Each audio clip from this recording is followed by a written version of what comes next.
Our theme for this month is gratitude. My topic today is no spot is less wondrous than another. No spot is less wondrous than another. Just let that sink in for a moment. We're a very goal-oriented society here in the United States. And we're always trying to get somewhere, as though there's some destination. It reminds me of a bumper sticker I saw that said, "He who dies with the most toys wins." And I'm thinking to myself, like, wins what? You're dead and everybody else is playing with your toys. What? You know, we have this idea of sort of like the grass being greener someplace else. So we're always in a hurry to get from where we are to someplace else. But all of life is all that it is at all times. There's not more anything someplace else. There's not more life tomorrow than there is today. There's not more joy in some other location than there is where you are. Think about that for a moment. That the great I am is everywhere present at all times. There's not more love in Japan than there is in India. There's not more music in Chicago than Shanghai. That it's all equally available at all times. It seems daunting and overwhelming when we think about it, but just breathe that in for a second. Breathe that in for a second. And in your heart, you know it's true. In your heart, you know that wherever you go in the world, music's going to be there. That nobody can have a monopoly on it.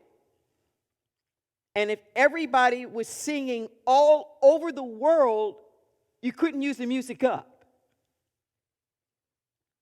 You know that children are being born all the time, all over the world.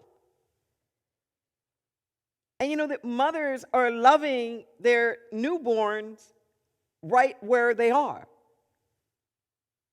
And that one mother's love is not more than another mother's love, or because of where they are, what time in history, or what culture. That there's an essence that you're tapping into when you sing. There's music. It's there. Like, where is the music? You know, it's everywhere. It's when we channel it through. Where is the love? It's like the love is everywhere. You just channel it through. When it seems like there's no love, it isn't that there's no love. It's that you're not tapping into it. It's that you're not opening up to it. You're not allowing yourself to experience it. But love does not come or go. None of the spiritual qualities come or go. They are always there all the time. Love, joy, peace, prosperity, balance, wholeness, trust, truth, faith, courage. All of it is equally available at all times. The only question is, are we available? That's the only difference. Not is it available, but are we available? Just breathe that in for a moment. Are we available? We get this notion that it's not about us, it's about where we are. Over here is more of this. Over here is more of this other thing. And I really got into understanding this in my 20 years of doing prison outreach work and going deep in the prison and working with the inmates and really seeing, you know what? Everything is everywhere. There's an exercise that we often do in the Interlight community of starting meetings off with not only centering, but everybody sharing, what are you grateful for? I remember the first time that I did that in prison in a group of, I don't know, about 50 men or so. And I'm thinking to myself, is that really a question that you want to ask a bunch of guys sitting up here in prison? Like, what are you grateful for? And that spirit voice just said, do it, So I said, okay, we're going to start off like, what are you grateful for? And I was amazed. I was just absolutely amazed. Because their answers weren't any different than any answers that I would have gotten any place. I'm grateful for life. I'm grateful for my family. I'm grateful for this opportunity or this thing or this healing that I had. It was the exact same thing. I know I've shared this story before in the prison where I had been at a point in my life where I was just kind of bored. I was just bored, and I was working too hard and feeling like, I need some fun. I need some fun. So we're there in the chapel of Sea Yard, Pleasant Valley State Prison, and we are going to do this musical thing with Bruce Bickham, who used to be, he's now deceased, but he was head over Arts and Corrections. And it was this extraordinary experience where we were all drumming and doing different kinds of things and percussion. And I remember some of the guys, standing back against the wall, and I'm putting little rattlers and egg shakers in their hands or whatever. And before you know it, we're just all in this rhythmic thing. And I remember looking around and I thought to myself, oh man, this is so much fun. And I went, I've been praying to have fun. Who knew that I'd be up in this prison having fun? Having fun. No place is less wondrous than another. There were a number of things that struck me at that very moment. One of them was this exercise that Bruce Bickham had everybody do, where he put people in the center, and we closed our eyes, and then he orchestrated a bunch of people going around, and I forgot what you call them, but they're plastic, like little hollow tubes, and they're different sizes so they make different sounds, and he's orchestrating it with his hands, so it was this surround sound. And afterwards, the Muslim chaplain, the Imam Salam, said to us, you have no idea how extraordinary that was. To have men in prison with their eyes closed.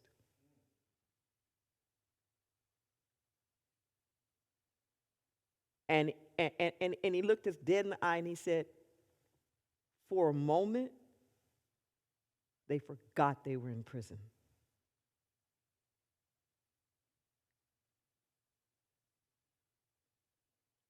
No spot is less wondrous than another. I remember in that same instance, the Muslims were doing their prayer calls. And they were on mats over on the side. And there were a couple of Native American brothers, like literally blood brothers, that had been sentenced like in their teen years to life. And they had these big drums. And the little kid in me, I wanted to play these drums. But I knew enough from diversity not to just like go over there and play that drum. So I asked permission. I said, can I play the drum? And they just kind of put their head down and they said, no. And I said, okay. And they said, women have their own drum circles. I said, yeah. He says, a woman's medicine is too strong for a man. He said, women have their own drum circles. And it's like, I accepted that. Then about 30 seconds later, the younger one said,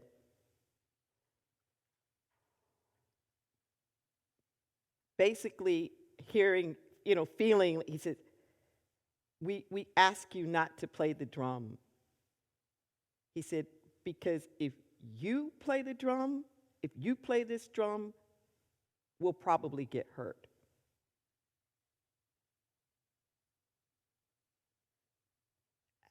And I thought about that for a moment, and I realized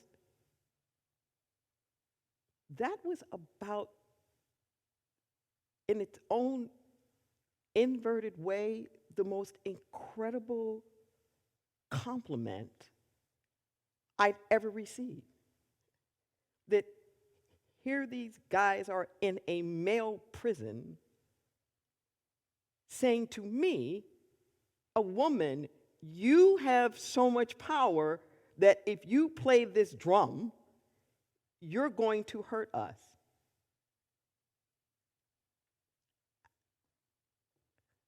In a male prison is where I'm getting the affirmation of my female power. And one of the first gifts that I had gotten out of this prison was a cajon drum dedicated to goddesses and female energy. It's beautiful. It's in my living room. It's in my living room now. No spot is less wondrous than another. It reminds me some of being on a journey. If you're going from point A to point B, there are a lot of ways you can get there. You can walk, may take you a long time, but if you walk, you'll see the intricacies of details that you wouldn't have seen if you were in a car. You wouldn't notice all the little kind of flowers along the way, or the insects, or the bugs, or like the little nuances of the terrain. But if you're walking, you can't see the vastness of it. If you're going on an airplane and you're up in the air, you can have a transcendent view where you get a chance to see where everything is situated and located in comparison to one another that you'd never be able to see from the ground. And that's how life is. That sometimes we're up with the aerial transcendent view. We need to step back from a moment to get a sense of the whole, because you literally can't see the forest for the tree.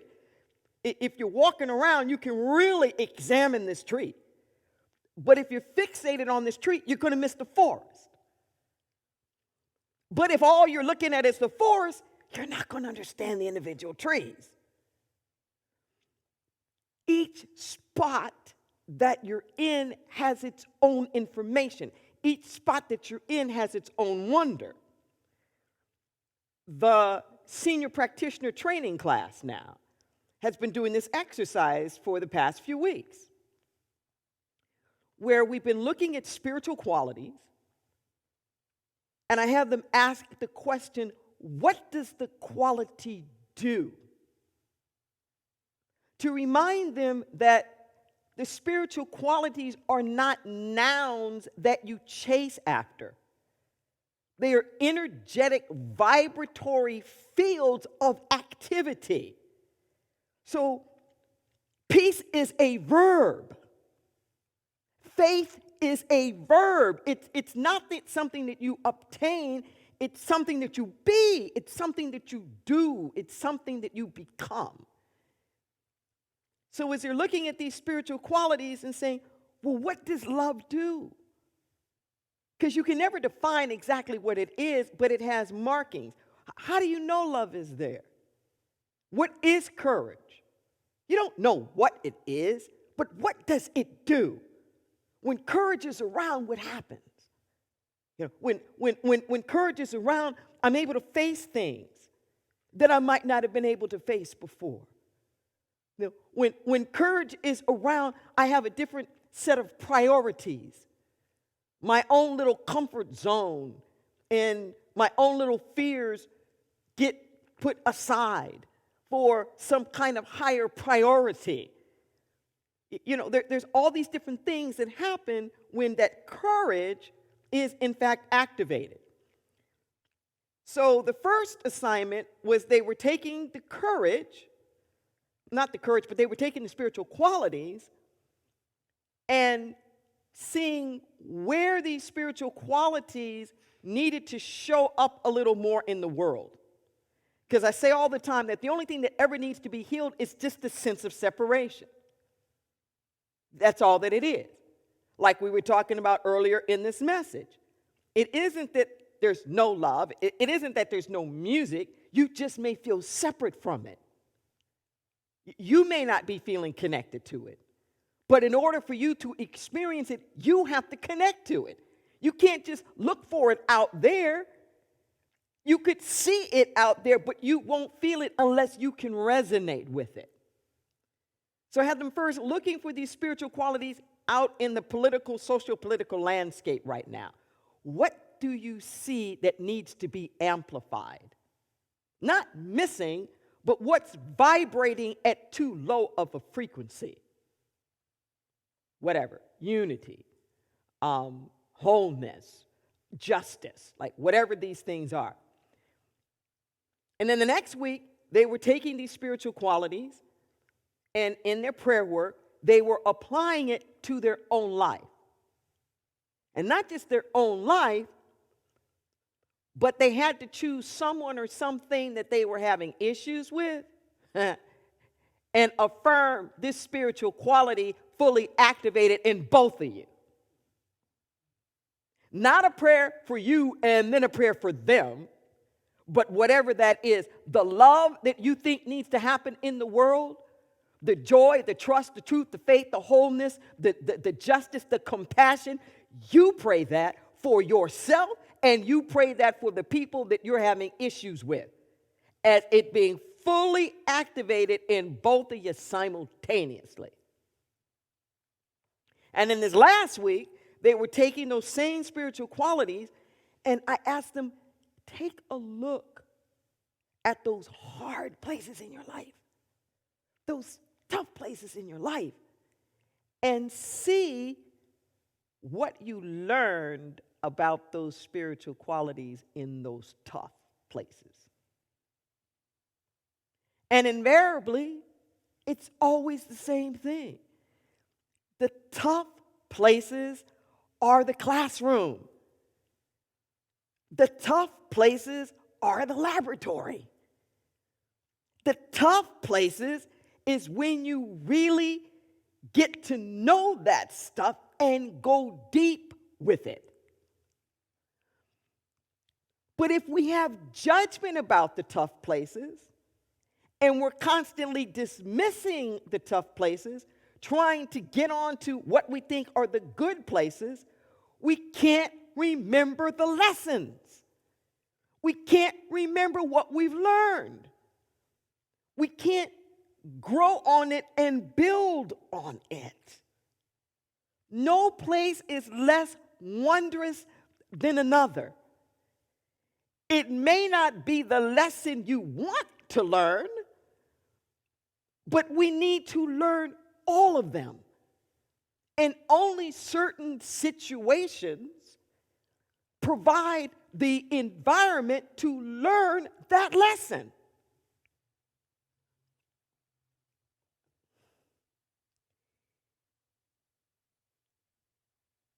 You can't learn forgiveness until there's some real strife.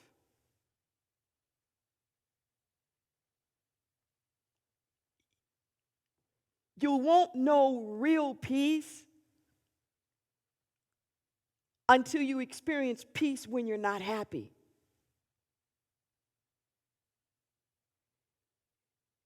You'll know more about love when you have to dig deep and love someone or something you don't want to love, or don't think you have the capacity to love. So don't dismiss the moment, because it's not the moment that you want. Don't dismiss the moment because you're anxious to get on to something else. The same principles that work in the individual work in the collective.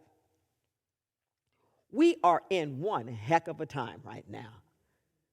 In the midst of this COVID-19 pandemic, in the midst of all of this socio-political stuff, in 2 days is the election. But we've been in a whole election season where we are breaking all records that pre-election, in some states, more people have already voted pre-election, early voting, than have voted ever before in all of the elections. Tremendous. Joe Biden, Donald Trump's second possible term, both on the ballot. And they just represent so much. Like I said here a couple of days ago, don't get stuck on the personalities. They're like little icons. It might as well be like a little turtle or a little fish or something on the screen, and you just click that, not because you want the turtle, but because there's something behind it that it represents. This is an extraordinary moment. And 2020,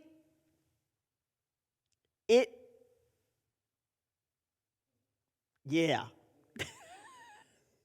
I don't even have the words. I don't have the words for 2020 in terms of everything that's come up with the economy, with the social unrest, with the shutdowns and kids not being able to go to school. And I mean, we can just go on and on. It is an extraordinary time period.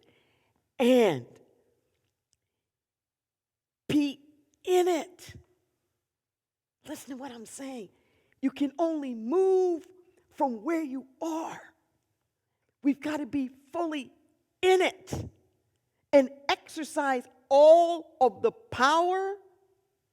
This is not a drill. Every moment that we have ever had has led up to this moment.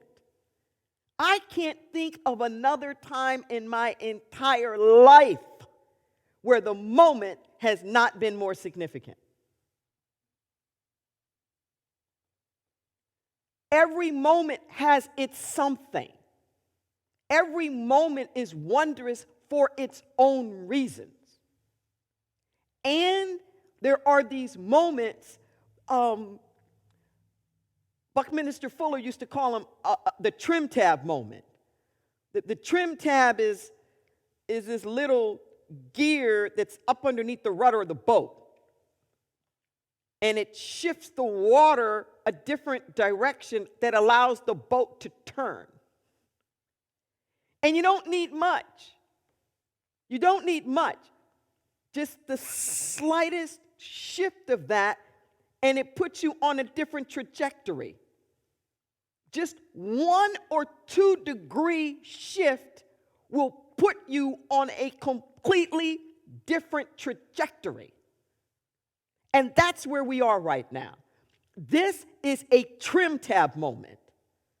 It's a TrimTab moment that what we do right now will put not only us, but the entire planet. And I am not being as My niece calls me exaggeramental. I'm not being exaggeramental when I say the entire planet. By what we here in the United States do right now.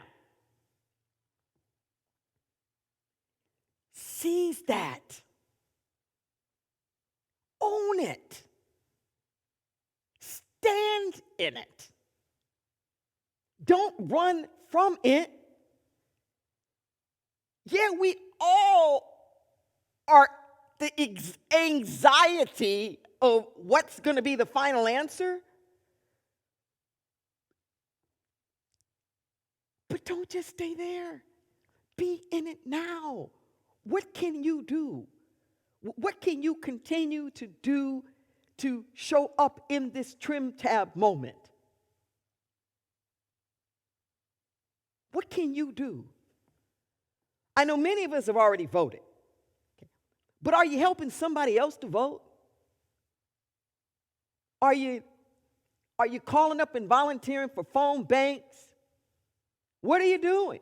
Are you calling up people who may be shut in and asking, can I carry your ballot in for you? Can I give you a drive? Can I give you a lift? You want me to watch your kids? Hey, you want to vote tomorrow? You want to vote tonight? Just like whatever it is that you can continue to do where you are. Are you raising your voice for justice? Are you raising your voice for the things that you do want to see? We're in this virtual engagement right now at Interlight. Hashtag visions igniting, sharing what we do want to see. This isn't just about an election. I don't care what happens in 2 days, it's on us. It is on us to shape our future. It is on us to shape the world. No election can make this world just. No election can make this world sustainable. It's on us. And what are we choosing to do right now? So in the midst of the anxiousness of it, there is excitement. There is excitement.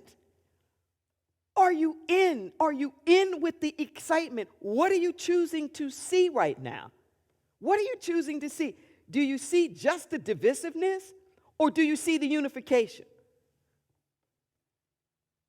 It's off the chart how many people are voting. Even if we're not voting for the same party, this is unification. This is us standing up collectively to put our voice. You can't sit this one out. You can't sit it out. Don't be discouraged. I personally don't think there is a person on the planet who hasn't made up their mind between the two candidates. I just cannot believe that. Now, there might be people who can't make up their mind if they're going to vote or not. But if they vote, I think they're really clear which way they would vote. And it's the last-ditch effort appeal to any of you who are still sitting on the fence about whether or not. Do it. Do it. If not for yourself, do it for somebody else. Do it for the people who lost their lives to give you that right. Do it for the children who can't vote, who are trying to get to school, who want a planet to live in. Do it for the 95% of the rest of the world that's given us their proxy. They can't vote here, but the whole world is on pins and needles to see what they do, what we do here. Just do it. And I guarantee you, you're going to learn something. I guarantee you, if you keep showing up for this moment, you're going to be a different person. You're going to be more empowered. You're going to be more connected. You're going to be more engaged. And even if you're disappointed in the outcome, because I don't know where everybody's standing here, you're going to be more determined. You're going to be more involved. This is a moment like no other moment. I keep saying, why waste a good crisis? This moment is pregnant with possibilities if we take it up. Before we pray, I want to let you know what we're doing here at Interlight on Election Day. So in Santa Cruz County, they're adding additional polling places. So we're going to be a pop-up polling place here in the front of our parking lot. And I haven't been involved in the setup of that, so I'm not sure of the particulars of how the pop-ups are working in terms of additional stuff. But if you are here in the Santa Cruz area, I'm wanting you to be aware of that. And wherever it is that you are, if you want to be in community on election night, we invite you to join us. For those of you who just want to be in vigil, just want to meditate, be with some other people, beyond the noise, not looking at the news, and all of the rest of that, we invite you to do that. We have a Zoom link that's set up for that, and you can also come here physically at our sanctuary, in our center. There's lots of area to spread out. We've got 3.5 acres here, almost 17,000 square feet. We can socially distance here. We invite you to just come. We have quiet space that will be there for you. If you want to be in engagement and talk to people and be able to have some smaller group conversations as well as larger check-in with people, we'll even have some prayer sessions with that. There'll be another Zoom for that. And likewise, if you want to come here physically, I physically will be here to be with people in community. You can do that as well. Bring your mask. If you don't, we'll have masks. We're going to do everything, COVID requirements. You will also be able to see the other people who are on the Zoom. So there's Zoom link just for vigil. There's Zoom link if you want engagement.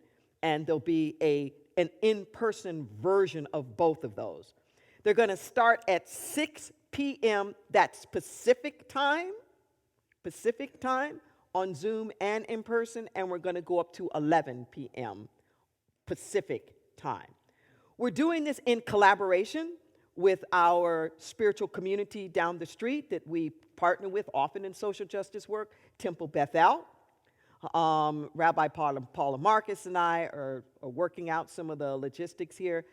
We still need people on these Zoom calls who are willing to be host and to do breakout groups. If you've got a social justice consciousness and you're into the oneness and you've got some facilitation skill chops, you can please contact us. You can reach us at Donna S for Donna Star, at interlightministries.com. And there are sign-up sheets that are there, virtual sign-up sheets, because we want to be able to rotate people in and out. It's going to be a really, really exciting time. So I'm asking everybody, just breathe. It feels like it's going to be another world by the time I see you again on next Sunday. And who knows how this is going to go. But I am asking you, stay centered. Stay in your gratitude. And no matter what it is that's going on, know that that moment is pregnant with spiritual possibilities for you. Look beyond the drama. Look beyond the drama for those spiritual qualities and spiritual lessons that you're learning in that moment. What I know for certain is whatever you don't learn in one spot, you get to repeat it and do it again and learn it in another spot. And I don't know about you, but I don't want to repeat this. I would rather, while we're in it, let's just milk this sucker for all that it's worth, learn the lessons so we can get on to whatever the next lessons are. That's my personal opinion. I'm just saying. Let's pray.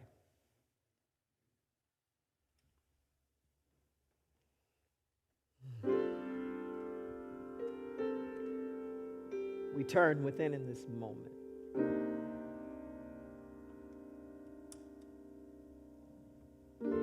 We breathe into the moment.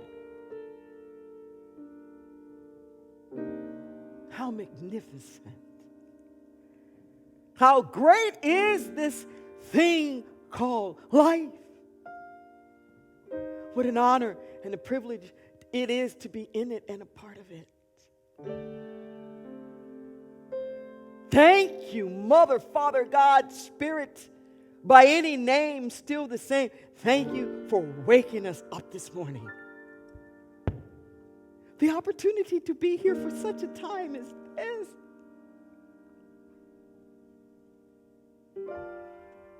Beyond once in a lifetime.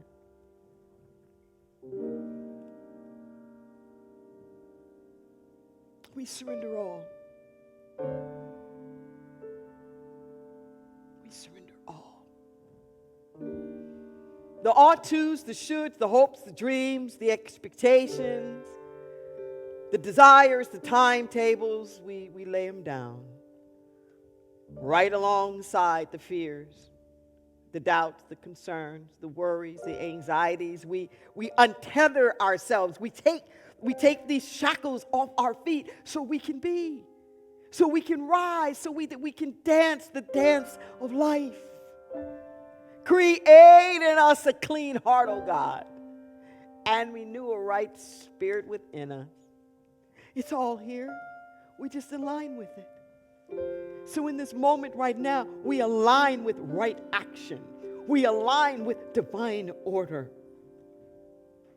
We let the love that's in our hearts come forth.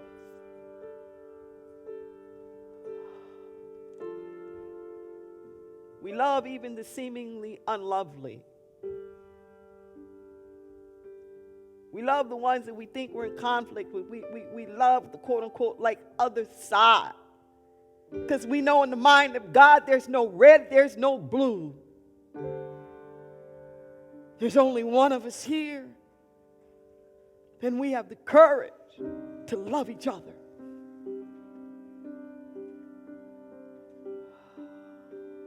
I speak a word of peace.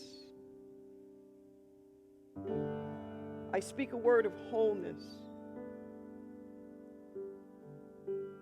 I speak a word of clarity, of trust, and of truth. I speak a word of equality and justice and fairness and integrity. Knowing that they come through. They come through in the collective because we're willing to be it in the individual. Thank you for health in the body temple. We keep talking about the administration doesn't have a plan, but I know God has a plan. God has a plan. We lift up our eyes to the hills from which cometh our help. All of our help comes from the Lord.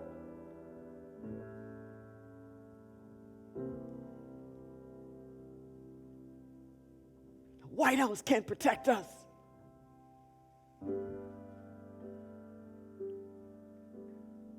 But God can.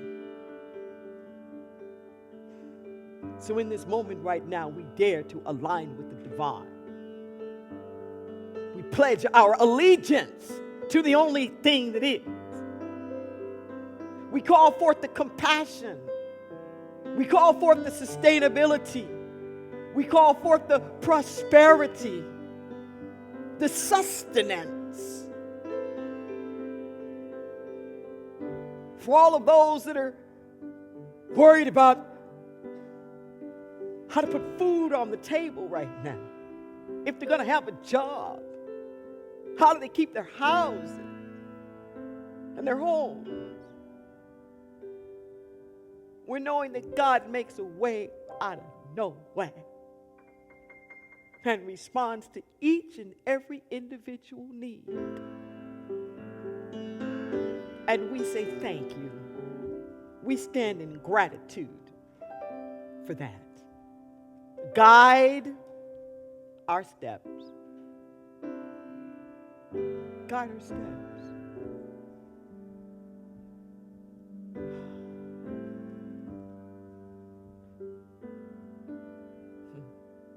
There's so much that could be said.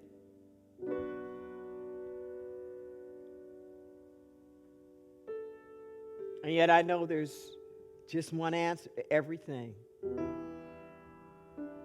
God is.